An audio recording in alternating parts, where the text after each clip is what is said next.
दोस्तों नमस्कार। आज की कहानी है पिता का प्यार। यह स्टोरी शुरू होती है जब मैं घर से गुस्से में बड़बड़ाते हुए निकल आया था और बस स्टैंड की तरफ आगे बढ़ने लगा।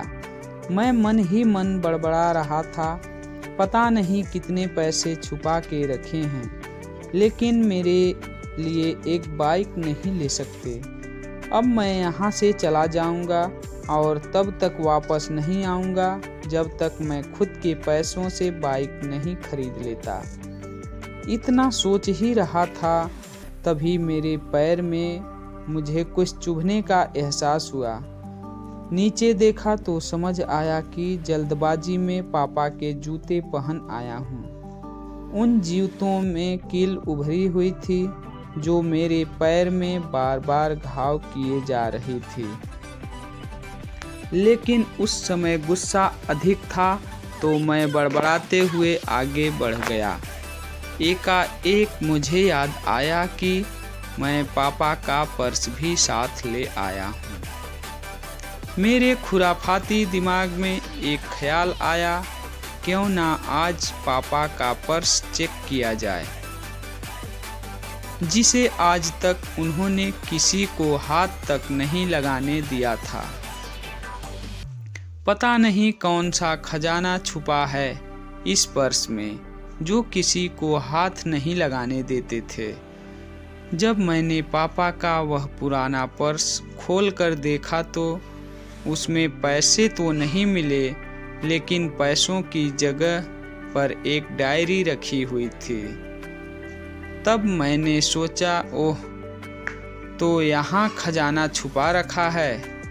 मैं समझ रहा था कि यहाँ पापा ने लिखा होगा कि किस से कितने पैसे लेने हैं और किसको कितने पैसे दिए हैं। लेकिन मैं गलत था। जब मैंने उस छोटी सी डायरी का पहला पेज खोलकर देखा तो वहाँ पर लिखा था, वह थोड़ा सीरियस कर देने वाला था। डायरी में जो लिखा था उसे पढ़ने के बाद मेरे चेहरे पर जो एक्सप्रेशन थे वह गायब हो चुके थे, क्योंकि डायरी में वैसा कुछ नहीं था जैसा मैं सोच रहा था। वहाँ पर उन पैसों का हिसाब लिखा हुआ था जो कि अलग अलग कामों के लिए अलग अलग लोगों से उधार लिए गए थे। उस लिस्ट में कंप्यूटर के नाम पर भी पैसे लिए गए थे। कुछ यूँ लिखा था, 50,000 बेटे के कंप्यूटर के लिए।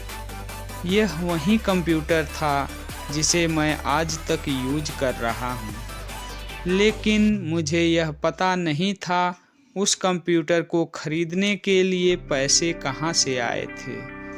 लेकिन आज पता चल रहा था। मुझे आज भी याद है जब मैंने पहली बार कैमरे के लिए जिद की थी तो मेरे पापा ने मुझे 2 हफ्ते बाद मेरे बर्थडे पर लाकर दिया था, जिसे देखकर मैं बहुत खुश हुआ था। और मुझे खुश देखकर मुझसे कहीं ज़्यादा अगर कोई खुश था तो वह थे पापा। अब मेरे चेहरे से गुस्सा एकदम गायब हो चुका था। जब मैंने आगे का पन्ना पलटा तो वहाँ पर कुछ विशेष इच्छाएं लिखी हुई थी। पहली जो विश थी उसमें जो लिखा हुआ था, अच्छे जूते पहनना। यह बात मेरी कुछ समझ नहीं आई। तभी मेरा पाँव अचानक सड़क पर भरे हुए पानी पर जा पड़ा और तभी मेरे पाँव में कुछ गीलीपन होने का एहसास हुआ। जब मैंने जूता उतार कर देखा तो उसका तला टूटा हुआ था। यह देखकर मुझे डायरी में लिखी हुई बात याद आ गई। तभी मुझे माँ पापा की कही बातें भी याद आ रही थी कि कैसे माँ जब कहा करती थी पापा से, अब तो जूते पुराने हो गए हैं, नए ले लीजिए। तो पापा अक्सर यह कहकर टाल दिया करते थे, जूते अभी और चलेंगे। अभी कुछ दिन पहले तो लिए थे। मुझे आज समझ आ रहा था कि कितने दिन और चलेंगे। साथ ही साथ यह भी समझ आ रहा था कि पापा पर्स को क्यों छुपा कर रखते थे। तभी उस डायरी को पढ़ते हुए बस स्टैंड पर पड़ी बेंच पर आकर बैठ गया। अब उस डायरी का आखिरी पन्ना बचा हुआ था। उस पन्ने को जब मैंने पलट कर देखा तो वहाँ कल की डेट लिखी हुई थी। तारीख के नीचे लिखा हुआ था 50,000 रुपये बाइक के लिए। बस इतना पढ़ा और दिमाग सन्न रह गया। अब मेरे मन में कोई शिकवा, कोई गिला नहीं था बचा था। बस मेरी आंखों में आंसू आ रहे थे। मुझे आज तक नहीं पता तब मैं क्यों रोए जा रहा था।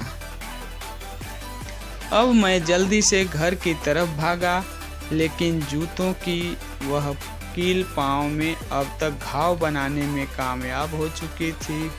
मैंने जूतों को रास्ते में ही निकाल कर फेंक दिया और भागते लड़खड़ाते हुए घर जा पहुंचा। लेकिन पापा घर पर नहीं थे। मैं समझ गया वह कहाँ थे। मैं सीधा पास वाली बाइक एजेंसी की तरफ भागा। पता नहीं आज कहाँ से इतनी ताकत आ गई थी कि मैं भागते हुए थक नहीं रहा था, और वह भी बिना जूतों के नंगे पैर। जैसे तैसे मैं बाइक एजेंसी पर पहुंचा। पापा वहीं थे। मैंने पापा को दौड़कर गले लगा लिया और मेरी आंखों से आंसू रुकने का नाम ही नहीं ले रहे थे। पापा को समझ नहीं आ रहा था आखिर हो क्या रहा है, मैं क्यों रो रहा हूँ। मैंने पापा से कहा, पापा मुझे मोटरसाइकिल नहीं चाहिए, आप अपने लिए जूते ले लीजिए। अब आज से मैं जो भी करूँगा अपनी मेहनत से अपने बलबूते पर पढ़कर करूँगा।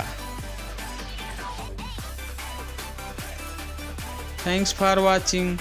दोस्तों, कहानी पसंद आई हो तो लाइक, शेयर और सब्सक्राइब करें। धन्यवाद।